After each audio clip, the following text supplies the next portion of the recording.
Todo mundo espera que a gente consiga aqui, Caio, nessa AgriShow, Paulo, falar sobre os desafios do Plano Safra e os desafios para o nosso futuro. Nossa responsabilidade como líderes ruralistas, vamos dizer assim, trabalhando lá em Brasília, é para que a gente consiga um setor que mantenha a sua competitividade, que consiga continuar trabalhando bem, que continue mantendo o protagonismo e principalmente a responsabilidade na participação da geração de empregos, da condução da nossa economia, da geração de divisas para o país.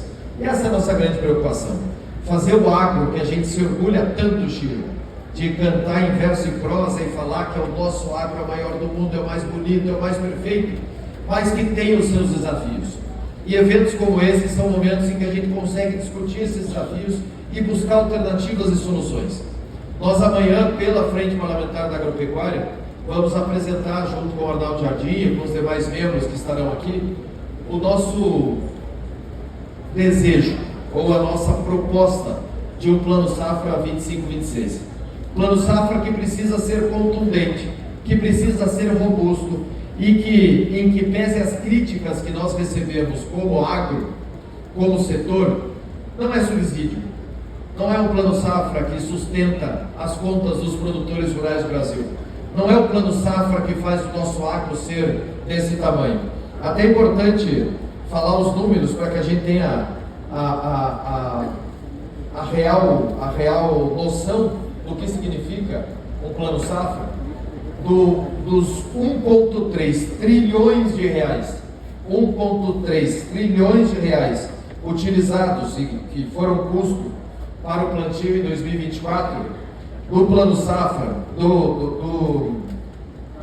dos 599 bilhões pedidos no Plano Safra oficial, que seria financiamento de mercado, 800 bilhões são da iniciativa privada. Ou seja, 599 bilhões que seriam equalização de juros, aqueles quase 25 bi que a gente precisa para equalizar os juros dos bancos e acessar crédito mais barato, praticamente 800 bi sai da cerealista, sai da cooperativa, sai da integradora, sai da trader, sai da iniciativa privada. É o que movimenta a possibilidade de chegar nesse 1,3 tri que movimenta a nossa economia. O que nós estamos falando aqui, deixando muito claro para vocês, é que praticamente o que tem de dinheiro público, o que significa de recurso público no Plano Safra, é 2,2%. É algo que a gente tem que ter como responsabilidade, como uma política de Estado, não do governo A ou do governo B, não da ideologia A ou da ideologia B, mas uma política de Estado, da gente conseguir acessar crédito mais barato, principalmente para os pequenos produtores, principalmente para a agricultura familiar, porque nós temos que achar alternativas em que o Plano Safra se torna cada dia menos, obviamente eu não vou falar necessário, mas menos contundente, e que a gente consiga buscar com outras figuras e outras alternativas de crédito o financiamento do nosso setor. Os FIAGROS são um grande exemplo disso. Nós tivemos há poucos dias atrás o lançamento pelo governador do Paraná, aqui na B3, do FIAGRO do Estado do Paraná.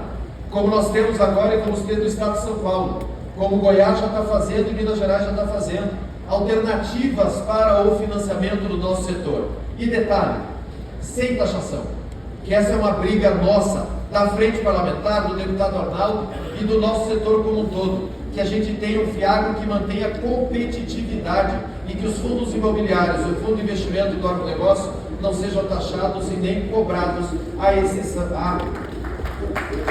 e nem cobrados além do que merecem para que a gente mantenha a competitividade.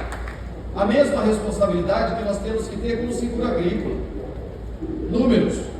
E aí não é falando do governo A ou do governo B, presidente. De 2014 até 2024, só foram executados e efetivados 9 bilhões de seguro agrícola no país. A área segurada no Brasil passou da safra de 2021 para a safra de 2024 de 14 milhões de hectares para 7. Caiu metade. Metade porque é um sistema que não funciona, é um sistema que não tem como fazer. O Proagro custou há 2 anos atrás praticamente 11 bilhões de reais. 11 bilhões de reais, reconhecemos que é um gasto extremamente excessivo. Houve um corte contundente de praticamente 40%, e esses beneficiários todos tiveram que buscar no plano de seguro rural, que nesse plano safra, efetivou 824 milhões. O pedido mínimo que nós tínhamos era que fosse pelo menos 3 bilhões de seguro.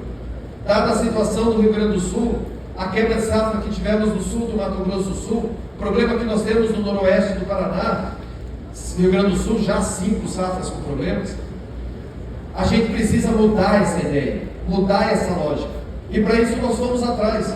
Não é só na crítica, é também na iniciativa, na alternativa, na busca de soluções. E nós fomos lá para os Estados Unidos, nós fomos lá para o México, nós fomos lá para a Índia, entender qual é o sistema de seguro que funciona bem para a nossa safra. Essa safra gigantesca que nós temos, esse setor enorme que nós temos no país. Apresentamos o projeto de lei, já tramitando no Senado, a ministra Tereza Cristina, que hoje infelizmente não pôde estar aqui conosco, mas que já está tramitando isso no Senado, de um sistema de seguro agrícola que efetivamente atende às necessidades de uma safra como essa, que não fica dependendo só da mão forte do Estado, que conta com a possibilidade de financiamento, de fundo específico, e a necessidade de atender aqueles que, obviamente, quanto melhor a apólice de seguro, mais barato o crédito para financiar a safra. É isso que nós buscamos, a alternativa que tenha lógica, a alternativa que consiga manter essa grande máquina de produção de alimentos e de bioenergia, de biocombustíveis, que é o nosso país. Nós falamos do Brasil diverso em prosa em todos os lugares, elogiamos o nosso país em todos os lugares, e nós enfrentamos as narrativas pelos erros que nós mesmos cometemos. A gente precisa repensar todo esse sistema, seja puxando o planejamento do Plano Safra lá no Manual de Crédito, para o começo do ano, para a gente planejar o orçamento juntos. Por que nós não podemos ser como os americanos, em que tem uma Farm Bill planejada há 5 anos, com planejamento orçamentário, financeiro, buscando aonde a gente vai conseguir encontrar e vencer os nossos gargalos. Essa é a nossa responsabilidade. Eu vejo o Paulo Bertolini aqui, que trata da armazenagem. Poucos meses atrás estivemos juntos no SDA americano e tivemos que ouvir do economista-chefe do SDA falando assim: ei, vocês querem ser os grandes players mundiais de commodities? Vocês querem ser os grandes responsáveis do mundo por grãos, Caiado? Vocês não têm onde botar a safra. Vocês não têm onde armazenar. A armazenagem de vocês é o caminhão indo para o porto. A armazenagem de vocês é o caminhão indo para a cooperativa, para a cerealista. Vocês têm que ficar de joelho rezando para parar de chover ou para começar a chover, porque vocês não têm irrigação.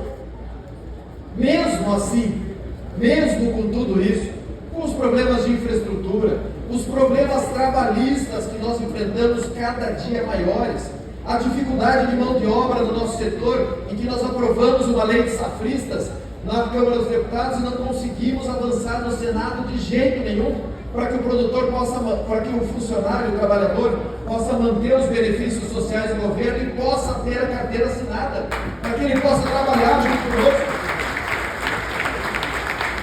Não existe mão de obra disponível por causa do impedimento de assinar uma carteira de trabalho. E não há nenhum produtor rural no Brasil que seja doido o suficiente de botar um trabalhador lá sem assinar carteira para não ser chamado de escravagista. O Ministério Público trabalha não ir lá fechar sua propriedade, embargar suas áreas. Ao mesmo tempo que nós temos uma legislação ambiental que é a mais restritiva e a mais rigorosa do mundo. Ninguém no mundo, nenhum dos nossos concorrentes tem CAR, nenhum dos nossos concorrentes tem mínimo de 20% de preservação, nenhum dos nossos concorrentes faz 2, 3, até 4 safras. Mesmo assim, a gente mantém a nossa competitividade, a gente mantém os nossos ganhos, a gente mantém o nosso tamanho, e para isso a gente precisa só estar organizado.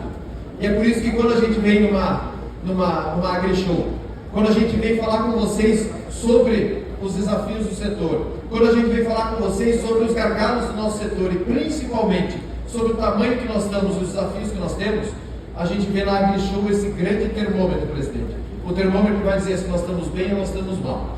E eu espero que esse ano a gente consiga ter uma AgriShow de extremo sucesso, em que a gente possa comemorar bastante, mas mais do que isso, que a gente possa mostrar a força, a pujança e principalmente a resiliência dos nossos produtores rurais do Brasil. Obrigado, mas